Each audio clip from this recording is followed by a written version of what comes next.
안녕하세요. 갑천 뉴스타트 자연치유원입니다. 지난 시간에는 믿음의 놀라운 위력에 대해서 말씀드렸습니다. 오늘은 믿음의 또 다른 이름은 순종입니다에 대해서 말씀 나누겠습니다. 구약성경에 열왕기상이라는 책이 있는데 거기 사르밧 과부의 얘기가 있습니다. 이스라엘 나라에 기근이 들어서 물과 식량이 모자라서 이제는 마지막 식사를 준비하는 이 사르밧 과부에게 하나님의 선지자 엘리야가 물 조금과 떡 한 덩이를 달라고 요청을 했어요. 사르밧 과부는 마지막 식사를 하고 죽으려는데 음식과 물을 좀 달라고 하니 고민이 생겼습니다. 주저하는 사르밧 과부에게 엘리야가 말했어요. 네가 내게 떡을 가지고 오면 기근이 끝날 때까지 통의 밀가루와 병의 기름이 줄어들지 않을 것이다. 사르밧 과부는 하나님의 종의 말을 믿고 그대로 순종을 했더니 정말 기근이 끝날 때까지 그대로 되었습니다. 믿음의 또 다른 이름은 순종입니다. 하나님의 말씀을 믿고 순종할 때 놀라운 역사가 일어납니다. 믿음은 순종을 통해서 완성돼요.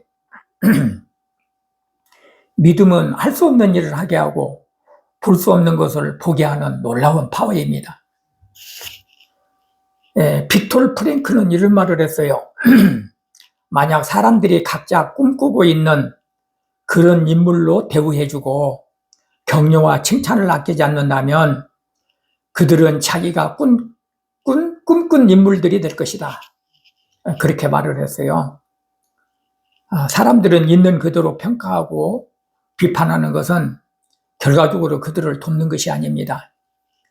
자기가 꿈꾸고 있는 그런 사람이 이미 된 것처럼 그 사람을 대해주고 그렇게 말하면 그 사람을 크게 돕는 것이 돼요.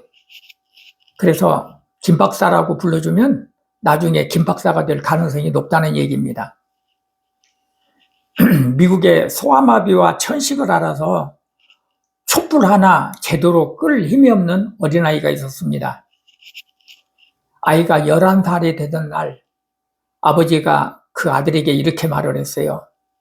네가 전능하신 하나님을 참으로 신뢰한다면 오히려 너의 그 장애 때문에 모든 사람들이 너를 주목할 것이고 너는 역사의 신화 같은 기적을 남기는 놀라운 삶을 살 수 있을 거야.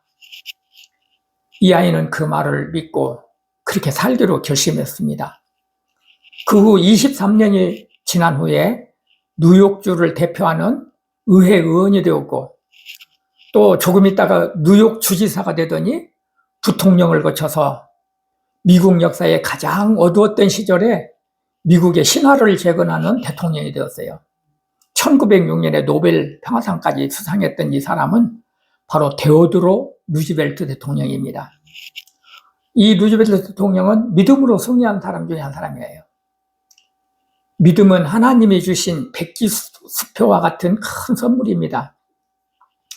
보이지 않지만 믿음이 한 사람의 인생과 가정과 사회를 바꿉니다. 믿음은 바라는 것들이 실상이요 보지 못하는 것들이 증거이기 때문입니다. 믿음을 가지고 살면 바라는 것들이 실상으로 나타나요. 믿음이 있으면 보지 못하는 것들이 보이게 됩니다.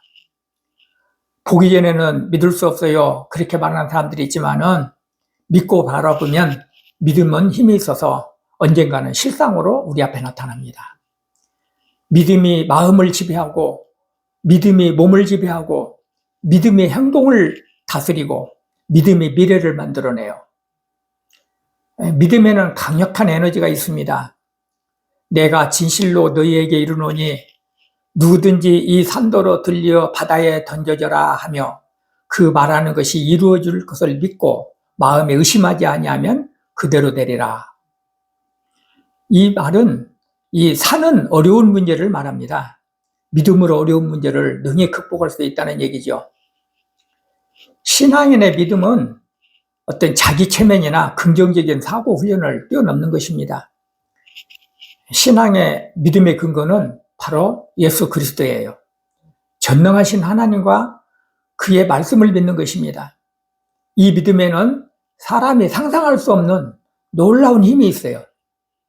세상을 이길 수 있는 힘, 육신의 정욕을 이길 수 있는 힘, 안목의 정욕을, 이생의 자랑을, 갖가지 유혹을 이길 수 있는 힘이 믿음에 있습니다.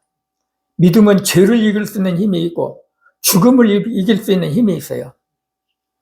믿음으로 절망과의 싸움에서, 질병과의 싸움에서, 고독과의 싸움에서, 유혹과의 싸움에서, 분노와의 싸움에서, 증오와 미움과의 싸움에서 이기고 불행을 행복으로 바꿀 수 있습니다.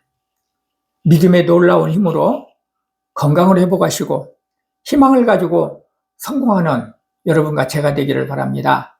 다음 시간에 뵙겠습니다. 안녕히 계세요.